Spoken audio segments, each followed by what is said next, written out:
Hello students, कैसे हैं आप लोग। उम्मीद करता हूँ सब लोग अच्छे होंगे और जहाँ पे भी हैं अच्छा कर रहे होंगे। तो आइए कल जहाँ तक हमने कंसेप्ट पढ़ लिया था उससे आगे चलते हैं और देखते हैं रीजन प्रोपोजल में आगे क्या है। तो बहुत ही इंपॉर्टेंट क्लास होने वाली है, तो ध्यान से देखिएगा।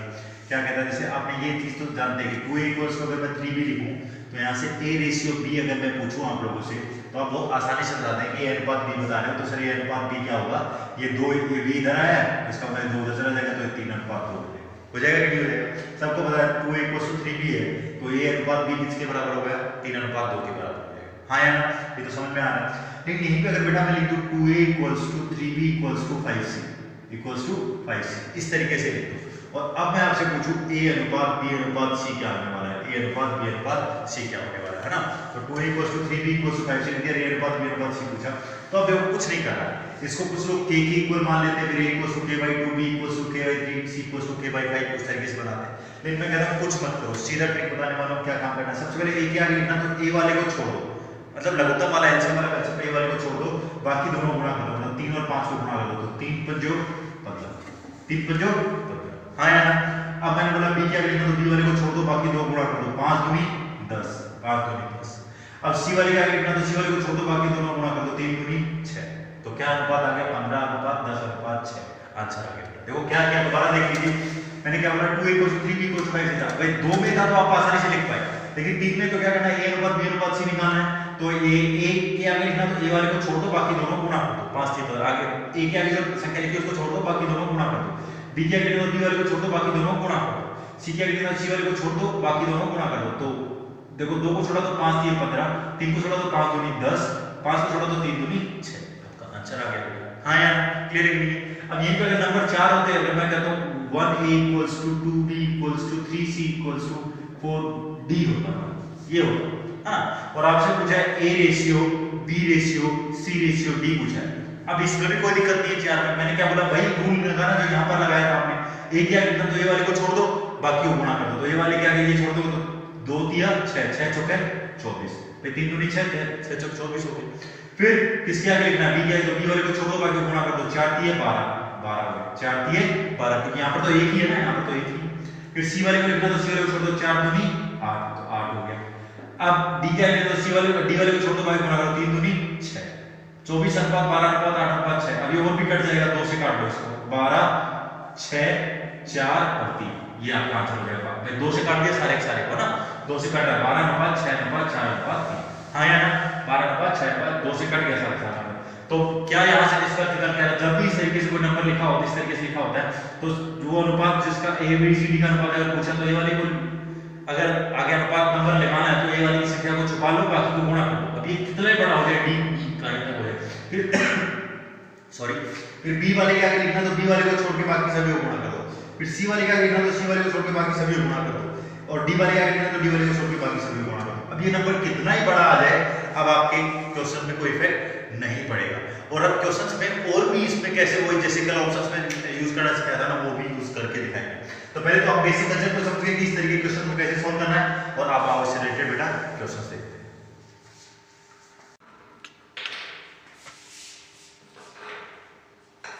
तो देखिए बच्चों, उसी कंसेप्ट जो कंसेप्ट हमने सीखा था उसी का बेस्ड क्वेश्चन है। तो एक बार आप लोग खुद से भी ट्राई कर सकते हैं, देख सकते हैं कोई भी तगड़ा क्वेश्चन नहीं है, ये आए हुए सवाल है।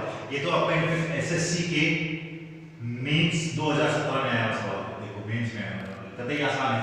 अब देखो क्या कह रहा है क्वेश्चन, पहले ये देख लेते हैं। 6 = 11 b = 7 c है। तो हमने क्या सीखा कि a के आगे लिखना, तो a वाले को छोड़ देंगे, बाकी को गुणा कर लेंगे, तो 11 7 क्या हो जाएगा आपका 77 हो जाएगा। फिर b के आगे लिखना, तो b वाले को छोड़ देंगे, बाकी गुणा कर देंगे, तो 6 7 42 हो जाएगा, 42 हो गया। फिर c वाले के आगे लिखना, तो c वाले को छोड़ देंगे, फिर इसको गुणा कर लेंगे, तो 66 हो गया। और 77 अनुपात 42 अनुपात 66 कौन से वाले ऑप्शन में है, डी वाले ऑप्शन में। आपका आंसर इजीली हो गया, ठीक है। मतलब इसमें कोई टाइम नहीं लगा, मतलब सीधा सीधा जिसको आगे लिखना उसको छोड़ देना, बाकी गुणा कर देना।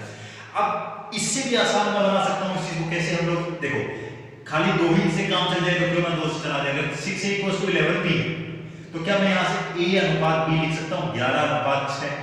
क्या लिख सकता हूं मैं, 11 अनुपात 6। भाई b इधर आएगा तो 6 उधर चला जाएगा ना, इसमें तो कोई तगड़ी बात है नहीं। a बटा b क्या होगा, 11/6 के बराबर होगा, है ना। और अब चेक कर लो, क्या a अनुपात b 11 अनुपात 6 जिसमें है वही आपका आंसर हो जाएगा, है ना। अगर एक से ज्यादा ऑप्शन में है तब तो पूरा चेक करना पड़ेगा, लेकिन अगर नहीं है तो क्यों पूरा चेक करें। अब देखो 66 और 42 का अनुपात देखो, तो 11 6 से काटेंगे तो ये 11 और से काटेंगे तो ये 7 हो गए, तो 11:7 हो गया, तो ये तो नहीं संभव है, वो तो 11:6।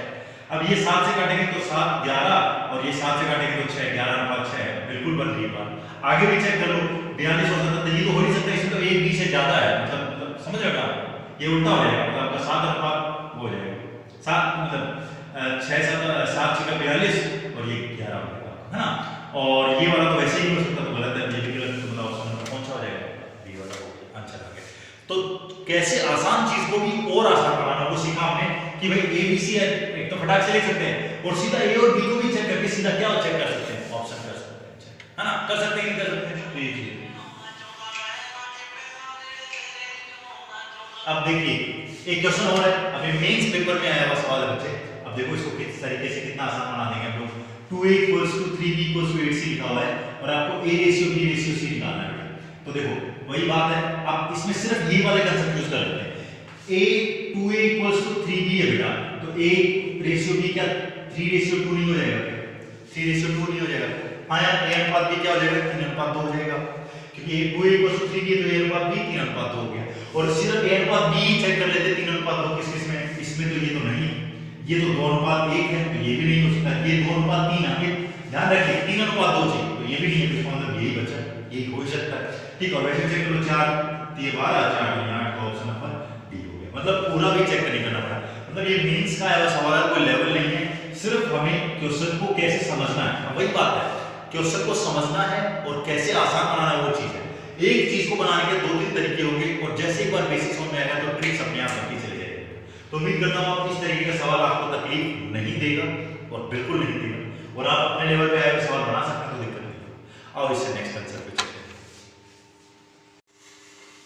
अब देखिए बच्चों, एक क्वेश्चन आ रहा है सीडीएस 2020 में इस तरह का क्वेश्चन आया है, क्योंकि बेसिक कंसेप्ट ही चल रहा है, तो बेसिक कंसेप्ट का ही क्वेश्चन है, तो आइए देखते हैं इस तरीके को क्वेश्चन को कैसे बनाना है। अब देखो a/b, a अनुपात b 1/3 का, b अनुपात c 2:1 है, तो कुछ भी नहीं है, तो c अनुपात b 1/2 है, d अनुपात e 3 e बटा f 1/4 है, और abc/d ये आपसे पूछा है।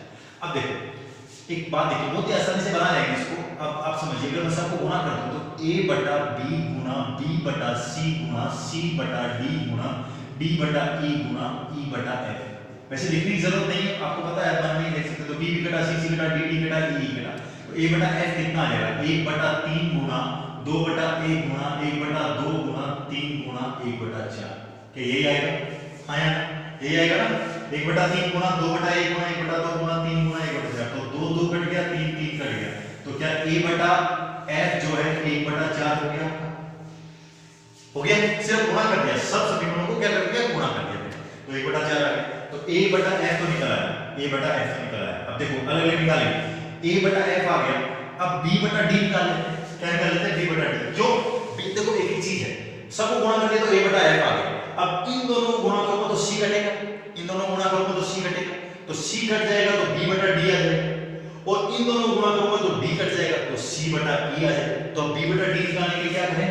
b/c गुणा c/d, और ये कितना होगा? 2 गुणा 1/2 बेटा, तो 2 2 कट गया तो c कट गया, तो b/d कितने के बराबर आ गया आपका? 1 के बराबर आ गया, 1 के बराबर आ गया ना।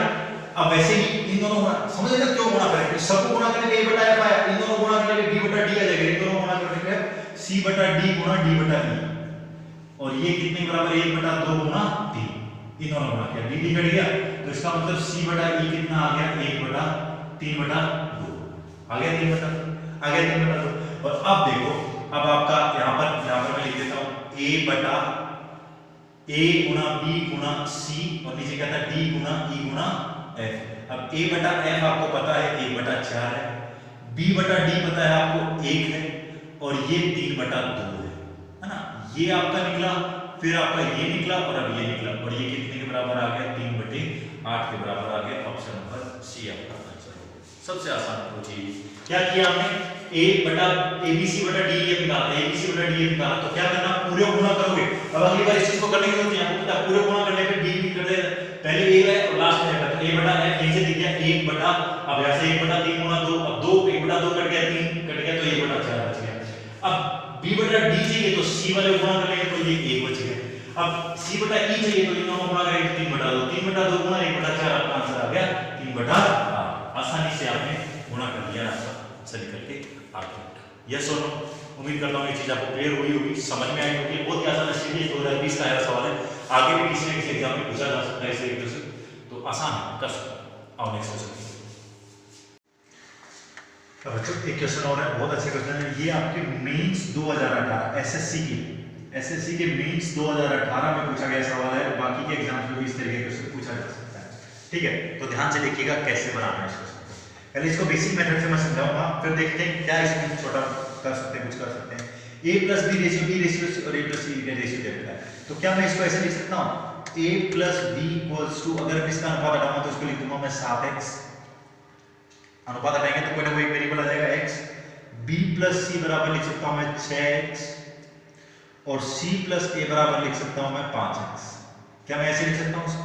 भाई a प्लस b बराबर 7 है तो 7x हो गया, b प्लस c 6x हो गया और c प्लस a 5x हो गया। और अब बेटा मैं इसको जोड़ देता हूँ, अब मैं जोड़ूंगा तो 2a प्लस 2b, समझ रहे हो ना, और प्लस 2c जुड़ जाएगा ना, 2a 2b और 2c, है ना? तो बराबर कितना, 7 अच्छे 13 5 18x। कुछ नहीं किया, यहाँ तक मैंने x माना हुआ था उसको, तो x मान के x मान लिया तो अलग अलग वेरिएबल लिख लिया। तो यहाँ से a plus b plus c की वैल्यू क्या मैं लिख सकता हूँ 9x हो जाएगी, 2 कॉमन आ गया डिवाइड, है ना? 2 कॉमन आके डिवाइड हो गया, कोई तगड़ी बात तो नहीं है। तो a plus b plus c की वैल्यू क्या हो गई 9x हो गई। तो अगर a plus b plus c की वैल्यू 9x है और a plus b plus c की वैल्यू दे कितनी रखी है आपको, 27 दे रखी है। कितनी दे रखी है बेटा, 27 दे रखी है। और 27 दे रखी है तो 9x बराबर कितना 27, 9x बराबर कितना 27 हो गया ना 27। तो x बराबर कितना आ गया 9 × 27, तो x का मान 3 आ गया। x का मान 3 आ गया बेटा, x का मान 3 आ गया। तो यहां से a प्लस b कितना हो गया 7 × 21, 6 दूनी 6 × 18 और 5 × 15। ये a प्लस b का मान 21, b प्लस c का मान 18 और c प्लस a का मान 15। यहां तक भी कोई खास दिक्कत नहीं होनी चाहिए। कुछ नहीं किया, मैंने सब समीकरणों को ऐड किया तीनों को और इसको 27 के बराबर कर दिया, क्योंकि a plus b plus c 27 दे रखा था आपको। और यहाँ से 9x बराबर 27 आ गया तो x का मान 3 निकल के आ गया। x का मान 3 आ गया तो 7 × 21, 6 × 18 और 5 × 15 हो गया। अब सुनो मुझे एक बात बताओ, अब ABC अलग अलग समीकरणों से आराम से निकाल सकते हो। कैसे? a plus b plus c आपको दे रखा कितना है 27 है, कितना है 27 है। तो अगर a plus b plus c 27 है और यहाँ से a प्लस b का मान 21 है, तो समझना मैं सीधा लिख रहा हूँ a प्लस b 21 यहाँ पे रख दूंगा तो c का मान क्या निकल के आ जाएगा यहाँ से, अगर मैं यहाँ पे लिखना चाहूँ तो c का मान क्या 6 आ जाएगा निकल के, c का मान 6 आ जाएगा। कैसे? a plus b plus c 27 और a प्लस b 21, तो 27 में से 21 जाएगा तो क्या बचेगा आपका 6 बचेगा और ये किसका मान बचेगा आपका c का बचेगा। अब ऐसे b प्लस c 18 है और 27 में से 18 जाएगा तो 9 बचेगा, 27 में से 18 जाएगा तो 9 बचेगा और 27 में 18 ना गया तो 9 बचा। ये किसका मान आ गया a का, क्योंकि b प्लस c का मान रखा ना आपने यहाँ पे, तो a का मान कितना निकल के आ गया आपका 9 आ गया। आगे कि नहीं आ गया? हाँ या ना? ऐसे c प्लस a का मान यहाँ पर 15 रख दूंगा तो 27 में से 15 जाएगा तो क्या बचेगा 12, तो b का मान कितना निकल के आ गया 12 निकल के आ गया। आगे कि नहीं आ गया? हाँ या ना? कुछ नहीं किया हमने, पहले यहाँ से x निकाला, फिर a plus b b plus c c plus a की वैल्यू थी और a प्लस b का मान यहाँ पर 21 रखा, तो a प्लस b का मान 21 रखा तो c का मान 6 आया। फिर इस वाले समीकरण में b प्लस c का मान 18 रखा तो a का मान 9 आया। फिर c प्लस a का मान 15 रखा तो 27, इसका 27 माइनस 15 12 है। ये a b c का मान है। अब देखो a और b का अनुपात क्या है, समझना। देखो मेरे मुझे एक बात बताना, यहाँ से अब आगे सॉल्व, अब वैसे अपने को a b c नहीं पूछा, तो 1/a 1/b और 1/c पूछा है, तो दो का ही चेक कर लेते हैं। a और b का रेशियो क्या है यहाँ पर 9:12, 9:12, 9:12 है। तो इसका मतलब ये क्या है 3:4 हो गया, 3:4 हो गया, 3:4 हो गया। और a अनुपात b 3:4 है तो 1/b अनुपात 1/c, क्या इसका उल्टा नहीं हो जाएगा? अगर a अनुपात b 3:4 है तो 1/a अनुपात 1/b क्या ये नहीं हो जाएगा 1/4 अनुपात 1/3, सॉरी 1/4 नहीं 4:3 हो जाएगा। हाँ उल्टा हो जाएगा ना। अगर a अनुपात b 3:4 है तो 1/a अनुपात 1/b का जो अनुपात होगा वो 4:3 उल्टा हो जाएगा ना। भाई अगर कोई भी नंबर इस तरीके से लिखा हुआ है, a बराबर लिखा हुआ है 3, तो 1/a जो होगा वो 1/3 नहीं होगा, क्या अपोजिट हो जाएगा, 3 हो जाएगा। तो वैसी बात है a अनुपात b 3:4 तो 1/a अनुपात b 1/b इसका उल्टा हो जाएगा, तो 3 और 4 का उल्टा होता है 4:3 हो गया। और कौन से 1/a और 1/b देख लेते हैं, इसी को बोलूंगा। किसी में 4:3 है, इसमें है, इसमें भी नहीं है, इसमें भी नहीं है, इसमें भी नहीं है, तो ऑप्शन नंबर ए ही आपका आंसर, ऑप्शन नंबर आपका ए ही आपका आंसर हो गया। दोबारा देख लीजिए बेटा क्या किया। देखिए 7:6:5 दे रखा था, तो 7x 6x और 5x हो गया, तो 7x 6x 5x हो गया। तीनों को जोड़ा तो 2 कॉमन आ गया, तो 9x आ गया, तो 27 बराबर 9x, तो x बराबर 3, x बराबर 3, तो 7 की 21 18 और 15 a प्लस b का मान, तो यहाँ से c का मान निकाला, b प्लस c से a का मान निकाला, c प्लस a से b का मान निकाला। अब मैंने a और b को देख लिया, a और b को पकड़ा, तो a b का अनुपात 3:4 है, तो 1/a अनुपात 1/b का अनुपात कितना होगा, 4:3 होगा कि नहीं होगा, 4:3, हाँ है ना, 4:3 होगा। और कौन से वाले ऑप्शन में 1/b का अनुपात 1/b के साथ 4:3 है, सिर्फ पहले वाले ऑप्शन में है। तो इस तरीके की, ये तो हो गया इसका बेसिक मेथड से हो गया। अब इस चीज को कैसे हम लोग सोल्व बना सकते हैं, आप मुझे एक बात बताओ, जब भी आप क्लियर नहीं है तो क्लियर आप लोगों को, जब भी आपको a प्लस b अनुपात b प्लस c अनुपात c प्लस a दे रखा होगा, जब भी आप इसको जोड़ेंगे तो हमेशा a 2 बार आएगा, b भी 2 बार आएगा, c भी 2 बार आएगा, तो जुड़ करके ये जुड़ेगा और ये 2 इसके ऊपर में जाएगा, तो 7 6 13 और 5 18, और 18 के बटे 2 गया तो आपका 9 आएगा, ये आएगा कि नहीं आएगा। तो मतलब ये जुड़ करके बटे 2 होगा, वो किसका मान आएगा, a plus b plus c का। ध्यान देना बेटा, मैंने क्या बोला, इन तीनों को जोड़ करके और बटा 2 कर दूं तो हमेशा a plus b plus c का मान होगा कि नहीं होगा। ऐसी कंडीशन में जब भी a प्लस b दे रखा हो, b प्लस c दे रखा हो, c प्लस a दे रखा हो, आया ना, क्यों, क्योंकि a plus b b plus c c plus a को जोड़ोगे तो 2a होगा, 2b होगा, 2c होगा। कंक्लूजन बता रहा हूं आपको, तो 2c होगा तो a कॉमन आ जाएगा, और a कॉमन आके मतलब सॉरी 2 कॉमन आ जाएगा, 2 कॉमन आके इसमें डिवाइड हो जाएगा। तो क्यों ना अगली बार में इतनी कहानी ना करके, अब सोच समझो मेरी बात को, इतनी कहानी ना लिख करके मैं एक काम कर दूं सीधा यहां से। अब देखो मेरी बात समझ आ रहा है, 7 और 6 13, माइंड में कर रहा हूं मैं, इसको यूज ही नहीं करूंगा। देखो 7 और 6 13, 13 और 5 18, देखो ट्रिक बताने जा रहा हूं आपको, यहां से निष्कर्ष जो निकला वो कंसेप्ट का, 7 और 6 13 और 5 18, टोटल 18 बना। और आपको पता है a plus b plus c निकालने के लिए उसका आधा, जो कि 2 अपॉन में आता है, 2 अपॉन में आता है, ये तो क्लियर हो गया। तो यहां से मैं a plus b plus c की टोटल वैल्यू कितनी लिख सकता हूं, यहां से एक बार के लिए वो लिखूं, हाँ है ना, सीधा कैसे लिखा मैंने, 7 6 13 5 18 और 18 का आधा, क्योंकि जब भी इसी कंडीशन होगी तो 2a 2b 2c आएगा, तो आधा 9। और अब a plus b plus c 9 है, ध्यान रखिए a plus b plus c 9 है, a प्लस b कितना है बेटा, यहां से इसको छोड़ ही दो, a प्लस b कितना है, कितना है 7, a प्लस b 7 है, तो 9 में से 7 जाएगा, तो क्या c का मान 2 आ गया, c का मान 2 आ गया, अरे आ गया कि नहीं आ गया, a plus b plus c 9 है, मैं सिर्फ इसको यूज किया, मैंने जोड़ के आधा कर दिया, और 7 घटाया तो 2 आ गया। b प्लस c 6 है, तो 9 में से 6 जाएगा, 9 में 6 जाएगा तो 3 बचेगा, 9 में से 6 जाएगा तो 3 बचेगा। b प्लस c के मान रखा तो ये मान किसका आया, a का आ जाएगा, b प्लस c की जगह 6 रखोगे तो a का मान कितना आ जाएगा, 3 आ जाएगा, आ जाएगा कि नहीं आ जाएगा, 3, और a का मान 3 आया, और c प्लस a का मान 5 है, तो c प्लस a का मान यहाँ पे 5 रखो तो 9 माइनस 5 4 हो गया, तो b का मान 4 हो गया। क्या जो यहाँ पर निकालने की कोशिश कर रहे थे वहां पर इतने से में हो गया कि नहीं हो गया, हो गया कि नहीं हो गया बेटा, क्या सुनो। और अब a और b का अनुपात, वही बात, a और b का अनुपात 3:4 है, तो 1/a अनुपात 1/b अनुपात क्या हो जाएगा, 4:3 हो जाएगा, और जो कि हम निकाल रहे थे ऑप्शन नंबर आपका ए आपका आंसर हो जाएगा, चुटकियों में हो जाएगा कि नहीं हो जाएगा, हाँ या ना, क्लियर है कि नहीं। मैंने कहा इस वाली चीज को हमें यूज ही नहीं करना है, इसके बिना ही हमें क्वेश्चन कर देना है। मैंने बेसिक से आपको बताया पूरा करके, लेकिन आपको अगली बार करने की आवश्यकता ही नहीं है। मैंने क्या बोला, सीधा जब a plus b b plus c c plus a देखा तो इसको सीधा जोड़ो, आपने जोड़ा 7 और 6 13 5 18 और आधा कर दिया, तो वो a plus b plus c का मान, क्यों, क्योंकि आपको पता है जब जुड़ता है तो 2a 2b और 2c होता है, तो 2 नीचे आता है और वो आपका मान हो गया, तो ये यहाँ से a plus b plus c का मान 9 आ गया, और यहाँ से सीधा a plus b plus c 9 है, a प्लस b कितना 7, तो 9 माइनस 7 2, और a प्लस b का मान रखा तो वो c का मान आ गया।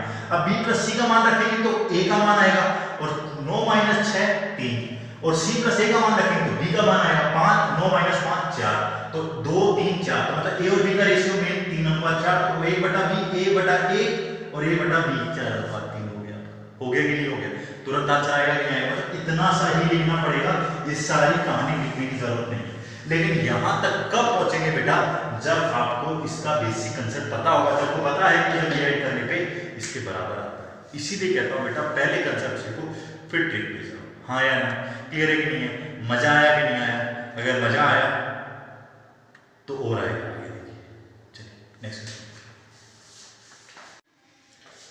देखो जो क्वेश्चन हो रहा है बहुत ही प्यारा क्वेश्चन है, ऐसा पूछा जा सकता है एग्जाम में। तो क्या कह रहा है, p माइनस a अनुपात p माइनस b अनुपात p माइनस c बराबर 11 अनुपात 12:13 और P equals to A plus B plus C बटा 2 और A अनुपात B अनुपात C पूछा।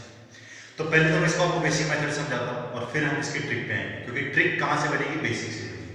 अब देखो, अगर मैं इन तीनों को वही बात अगर मैं जोड़ूंगा तो क्या, जब इन तीनों को जोड़ूंगा तो ये हो जाएगा 3P, सीधा जोड़ रहा हूँ, हो जाएगा, और ये हो जाएगा माइनस कॉमन ले लेता हूँ तो A प्लस B प्लस, समझ रहे ना मेरी बात को, है ना। और इसको जब अनुपात में जोड़ देंगे तो ये क्या किसके बराबर हो जाएगा, 11 और 12 कितना यार आपका हो गया 23 और 36, ठीक है 36 आ गया, x हो गया, मतलब ये टोटल x हो जाएगा, क्योंकि x मान लिया होगा ना हमने अलग से। मैंने सीधा ही कर दिया कि भाई आप लिखना चाहते तो ऐसा लिख सकते थे कि P माइनस A बराबर 11x, P माइनस B बराबर 12x और P माइनस C बराबर 13x, अलग अलग लिख लिया और फिर इन तीनों समीकरणों को जोड़ दिया तो इसके बराबर आ गया।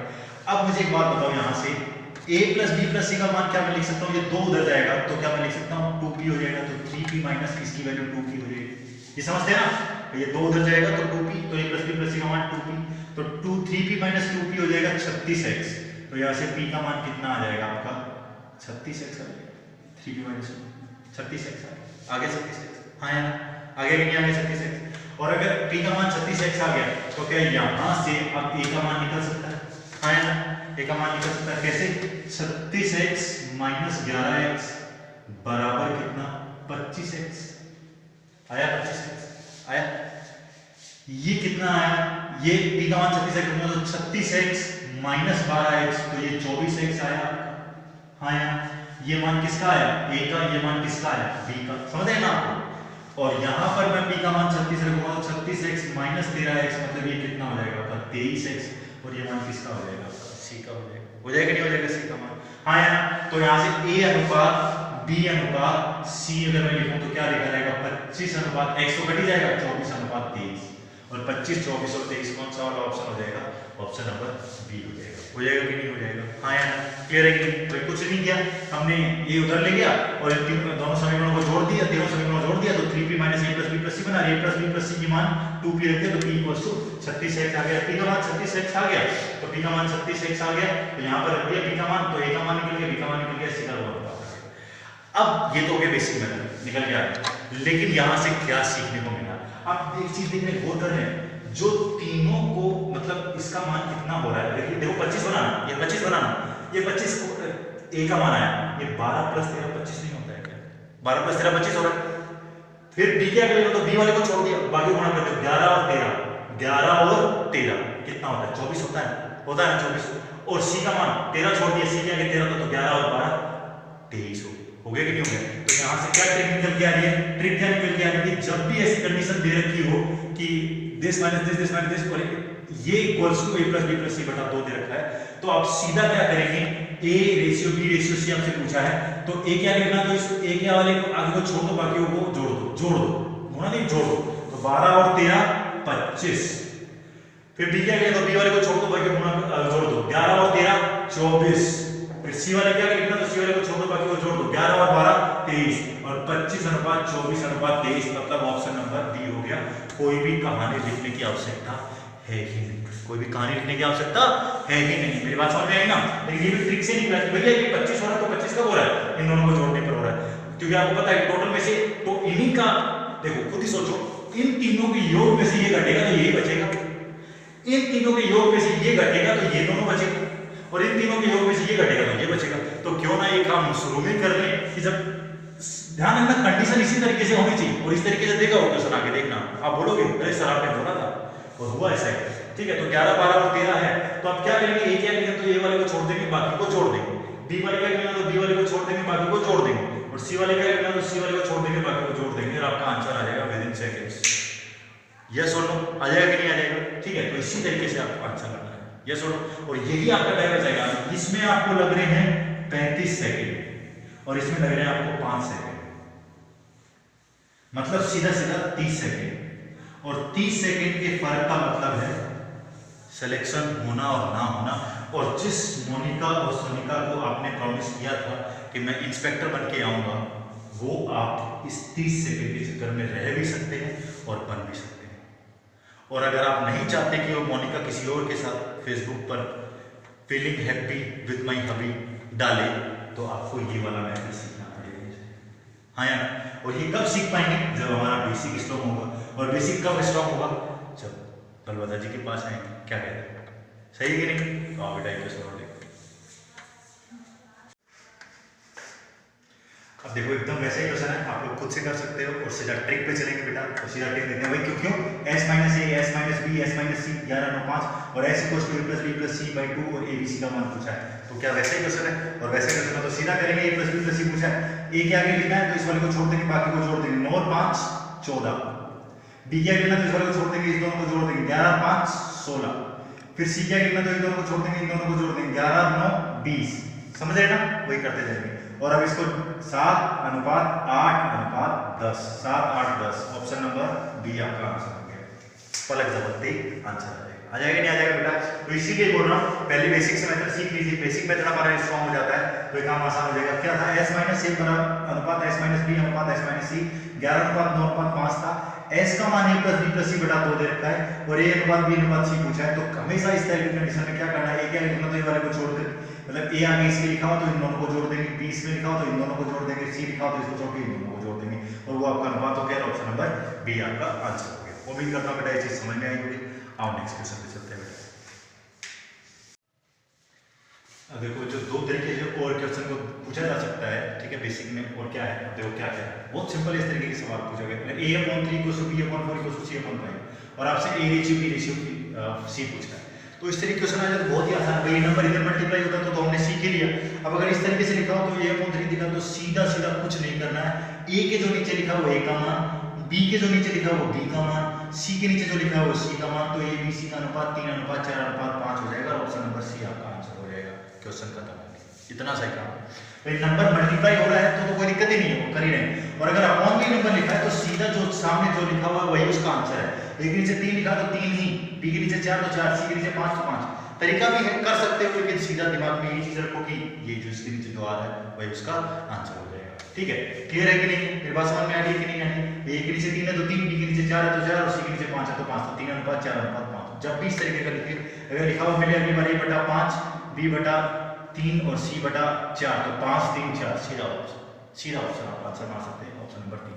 हाँ यार, अब ये भी एक अच्छा क्वेश्चन है और ये भी देखो तुरंत हो जाएगा।